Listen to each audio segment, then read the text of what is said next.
అందరికీ నమస్కారం అండి. ముందుగా మన యూట్యూబ్ ఛానల్‌కు స్వాగతం. మనం ఈ వీడియోలో తిరుప్పావైలో ఉన్న 17వ పాసురం గురించి తెలుసుకుందాం.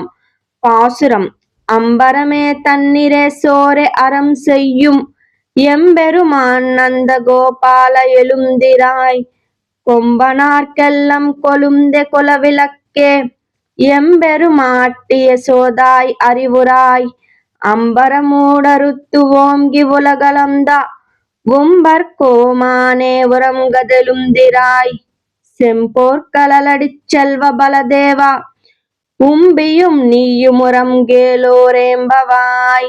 ఈ పాసురం యొక్క భావార్థం, ఈ పాసురంలో గోపికలు నందగోపుడు, యశోదమ్మ, కృష్ణుడు, బలరాముడు అందరినీ ఒకేసారి మేల్కొలుపుతూ ఇలా అంటున్నారు.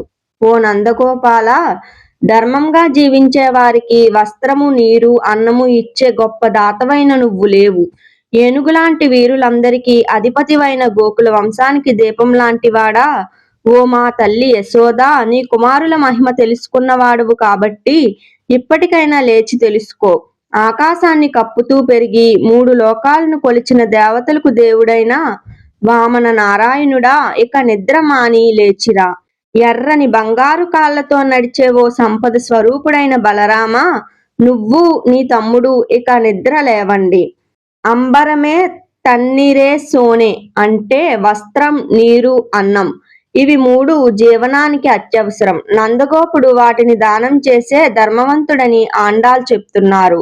ఆండాల్ యశోదాను ఇలా పిలుస్తున్నారు. నీ కుమారుడు ఎవరో నీకు తెలుసు. అయినా ఆమె తల్లి ప్రేమతో అతడిని సాధారణ బాలుడిలా చూస్తుంది. ఇది వాత్సల్య భక్తి. ఈ పాసురంలో కృష్ణుణ్ణి వామనావతారంతో కలిపి చెప్తుంది. అవతారాలు వేరు, తత్వం ఒకటే అని. బలరాముని ప్రస్తావన ఎందుకు వచ్చింది అంటే, బలరాముడు శక్తికి ప్రతీక, ధర్మానికి తోడ్పాటు.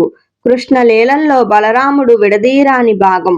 ఇక్కడ గోపికలు ఒక కృష్ణుణ్ణి కాదు, నందగోపుడు, యశోద, కృష్ణుడు, బలరాముడు అందర్నీ పిలుస్తున్నారు. భక్తి ఒక వ్యక్తి పని కాదు, అది కుటుంబమంతా కలిసే చెయ్యాలి. ఈ పాసురం యొక్క సారాంశం ఏమిటి అంటే, ధర్మం, వాత్సల్యం, దైవత్వం 3 కలిసిన చోటే నిజమైన భక్తి వికసిస్తుంది. ఇది తిరుప్పావైలో ఉన్న 17వ పాసురం. తరువాత వీడియోలో మనం 18వ పాసురం గురించి తెలుసుకుందాం. ధన్యవాదములు.